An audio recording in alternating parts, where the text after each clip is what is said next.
Welcome to the Tamarind Learning Podcast, where host Dr. Kirby Ross-Plock speaks with experts on many topics relevant in the ultra-high net worth family wealth management space. Kirby is author of several books, including The Complete Family Office Handbook, and shares her expertise consulting with families and family offices. Kirby is also the founder of Tamarind Learning, an online wealth education platform that develops practical, foundational learning programs for beneficiaries to help them prepare for responsible stewardship of wealth. Welcome to the Tamarind Learning Podcast. I am Dr. Kirby Ross-Plock, your host, and today we are talking with Patricia Angus about the Trustee Primer. This is an excellent resource, I can tell you, because I've loved mine dearly. Patricia is a recovering practicing attorney, so she had a long career as a trust and estates attorney and working throughout the wealth advisory space. She is today continuing to do a lot of consulting and advisory to affluent families, beneficiaries, wealth advisors, trustees, and she's also an adjunct professor at Columbia University, and she holds many other hats as well. She's the managing director of the Global Family Enterprise Program, and she's also the faculty director of the Enterprising Family Executive Education Program. Lots of titles. So Patricia, we are so happy to have you here today. We're so excited to talk to you about the Trustee Primer. This is just one of my favorite resources. I'm going to show it again because it's so great. But maybe you can tell me and the audience, everyone listening in today, why did you write this book? What was the motivation? And who do you feel like is most likely to read it besides me? Well, I'm glad that someone is reading it, so thank you, Kirby. I'm glad to see that. And I love that you also put Post-it notes in your books just like I do. That's my way of guiding myself back through it. Why did I write it? There's plenty of other things that I'm doing in my life, right? So many years ago, more than a decade ago, I saw something on the horizon that I started calling the perfect storm. And what was I seeing? I had been a trust and estates lawyer. I'd been working in wealth advisory work, and I was working with family offices and families. And what I saw was that the number of trusts set up in the US and around the world was going up exponentially. The complexity of assets in the trusts was going up dramatically. This wasn't just bank accounts anymore. It was hedge funds. It was illiquid assets. It was venture capital. It was family businesses, artwork going into trusts. And I also saw in the sort of institutional side a reduction of an emphasis on trust business as being something separate from the investment business. So there's sort of this convergence and everything swirling around. I also saw that there were beneficiaries who were going to be new to trusts in families that had never had them before. In addition, there was an increasing trend towards naming individual trustees. Families wanted to keep control over their assets. They wanted to have somebody they trusted or in their family office or their lawyer, their advisor, their accountant, their aunt, their uncle be the trustee. So you had a heck of a lot of new trustees who didn't know what to do about it, and they had a much more complexity than before. So I wrote it basically for these individual trustees or trustees who are working with family offices, supported by a family office, to help them get up to speed fast. Because the day you become a trustee, the day your liability begins, the day your responsibility begins. And I can't tell you how often I would speak to people 3 years in and they hadn't even read the trust agreement yet. So I wanted them to say, get your trust agreement, know what the responsibilities are, and have a framework around what you're doing. It's intangible. Trusts are intangible. And I wanted to make it a bit more manageable for new trustees.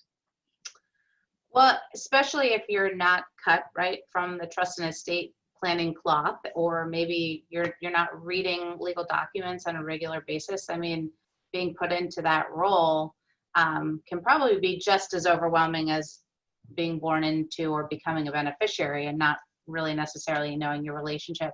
Maybe you can just jump in and hit some key highlights that you pick up on in the primer that help our listeners to sort of think about, okay, this is really interesting. This applies to me. You've just already planted the seed for one of the big highlights.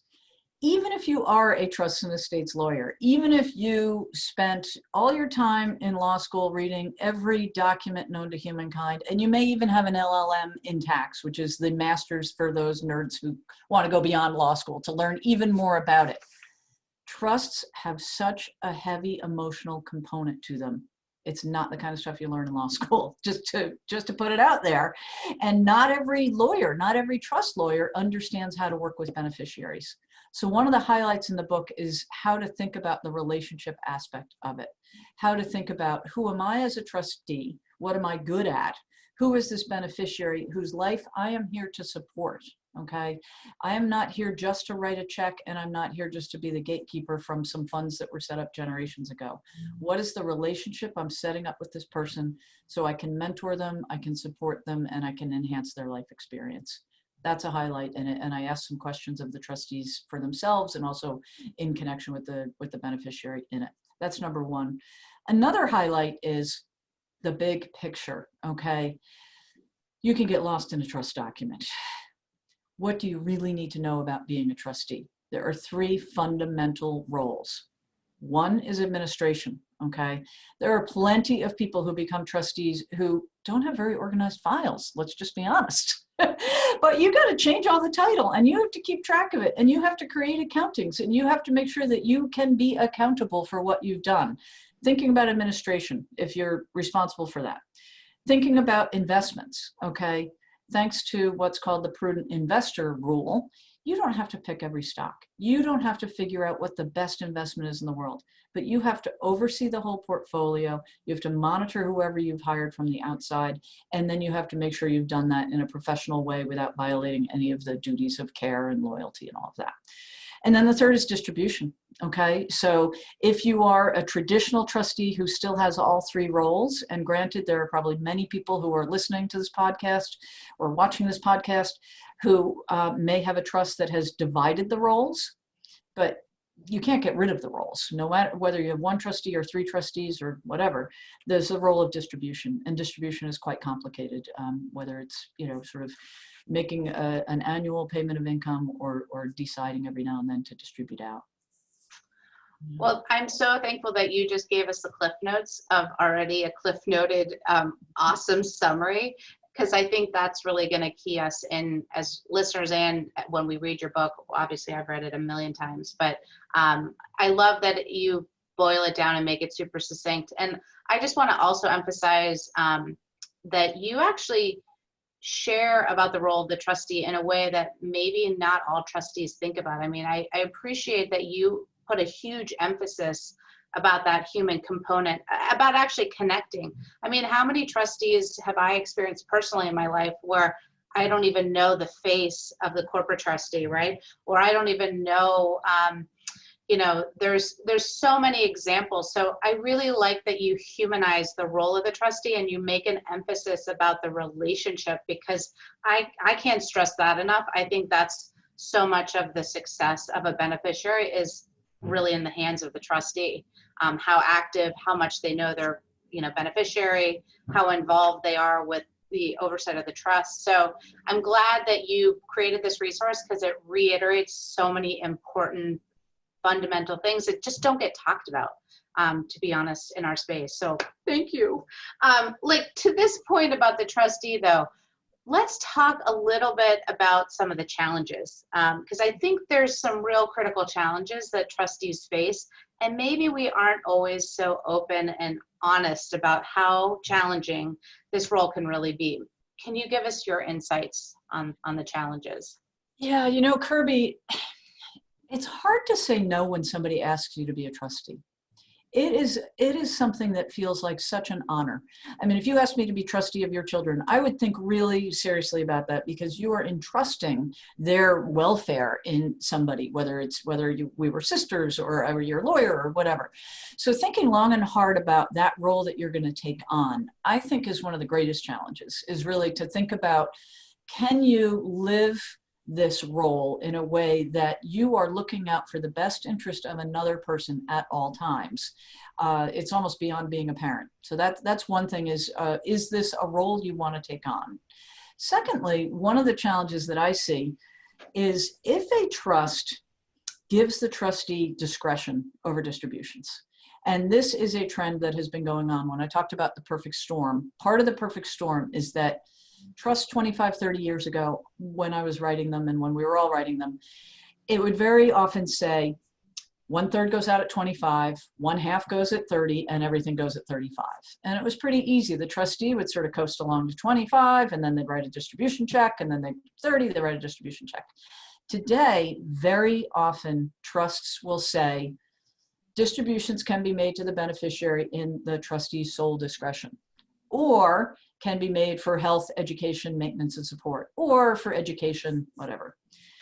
If you're a trustee and you have any discretion, you need to figure out pretty early on what process you're going to follow to figure out how to exercise your discretion over it. And I think some of the factors that go in, and I'm not going to tell everybody how they have to do it because it's part art, part science. What's the size of the trust? What's the magnitude of the distribution versus the size? How is the trust currently invested and how will this distribution impact it? What's the beneficiary's current situation? Okay, if they're 15 years old and they're asking you for $1 million out of their $5 million trust, that seems pretty high for a 15-year-old. What are they going to use it for? Now, I know there's a lot of really high-tech young people these days, and maybe they're going to create a new business and be the next Amazon. It might be a good distribution, but do they have the qualifications for it? Is this really somebody who's going to go to the next level with it? So having some sense of what the purpose of the distribution is really important. Will it help that beneficiary, or will they make the beneficiary become more dependent on the trust for the rest of their lives? And that's where, you know, trusts are fabulous. They create asset protection for people. There's tax benefits to it. There's a way to keep professional advisors in your life. I mean, how wonderful to have somebody help you invest, or if you're a co-trustee with them, and to learn from them at their side. But one of the worst things you could do is get distributions from a trust before you're ready for it. And I have seen too many of those examples. So as a trustee, really, before you make that first distribution, figure out what are some of the criteria for a good distribution. And it's not just your whim. I had a call recently where one of the questions was, can't the trustee do whatever they please? And that is just not true. There are centuries worth of laws that will guide what a trustee can do. Even in the most broadly written discretionary trusts, there are still some limitations as to what the rules are. So as a trustee, you really have to think long and hard about that one as well. Yeah, well, I'm glad you bring the cautionary tales, and I'm sure if we wanted to geek out with case law and trust law, we could share more about the war stories. I mean, there's a lot in the papers and the, you know, public record about trustees being sued, and for all different, you know, credible reasons. And so, I mean, it is really, the bar is pretty high, and I'm really thankful that you emphasize the liability aspects, that when you assume this kind of fiduciary duty, you're taking on. And it's just really important that you understand so that you can adequately prepare the beneficiary for that expectation as well. I mean, it's your job too to help them understand what the relationship really is, because not every beneficiary is going to know just because they become a beneficiary. So. No, and I think often beneficiaries feel as though the trustee is making mercurial decisions that are really just the trustee's whim. But in fact, no trustee should ever just make a decision without thinking about what's the framework, what's the purpose of the trust, will this benefit the beneficiary? And honestly, all of those sad stories of, you know, litigation, done well, there should never be a reason to have to go to litigation when it comes to a trust. If a trustee genuinely spends the time to figure out what their role is, what the purpose is, and how to do it, and develops a relationship with a beneficiary that's more akin to a partnership than a subsidiary, you know, subservient kind of role, then I think you have a great chance of having a wonderful time together. Yeah, and I mean, just to close, I think the last question just on the front of selecting a trustee, or how do you choose a trustee? Because I also don't want to leave this podcast the impression that if you're not a technician, if you're not a trust and estates advisor or professional, that, oh, I shouldn't, step up to the role of trustee. I mean, I think there's a lot of really excellent trustees out there that might come from different backgrounds. And so what are some of the criteria that you think are critical, or even the process in selecting a trustee? I think you use the right word, process. Very often people, look, when I was a trust and estates lawyer, people were scared to come to our office because they're talking about their own mortality. They have to sign documents with words that they haven't seen since they took Latin, and most of them didn't take Latin, so they've never seen them before. And it's a scary moment in your life to have to sign away things in a trust. So choosing a trustee seems easy. I'll choose my brother, I'll choose my aunt, I'll choose you. Okay, I'll choose my wife, I'll choose my husband. Slow down the process, okay? Slow down and say, what's the purpose of the trust? What are some of the characteristics of a trustee that I'm looking for? If the trustee has to do everything, administer, invest, and distribute, do they have the capacity to do that? Do they have the skill set? You might need co-trustees. You might have somebody who is so emotionally intelligent that they will be able to figure out whether a distribution is good for your beneficiary or not in a nanosecond. And you team them up with somebody who's going to know, okay, what's the best new investment that's going to work for long-term growth or short-term income. And maybe one of them has a great back office to do the administration. You might need those two co-trustees. So don't tie yourself into starting with a person before making a decision. So it's not about personality. Don't bring in somebody without having thought, do these qualifications exist in this person?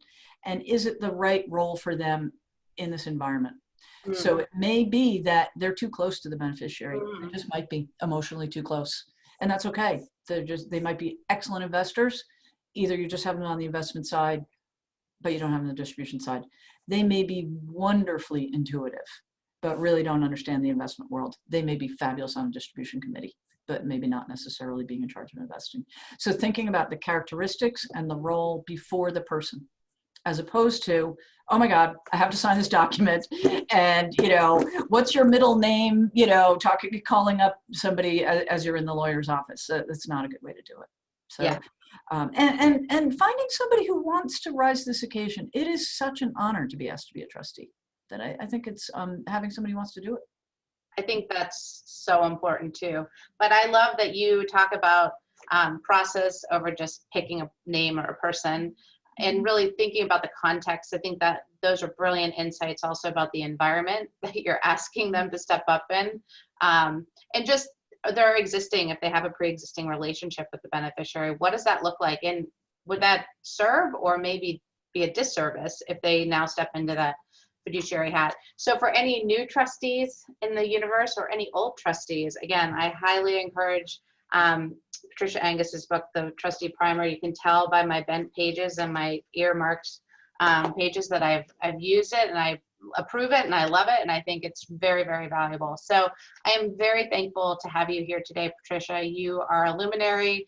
Thank you for sharing your wisdom on the Tamarind Learning Podcast, and we hope to have you back soon again. So with that, we will make a wrap. Thanks so much, Kirby.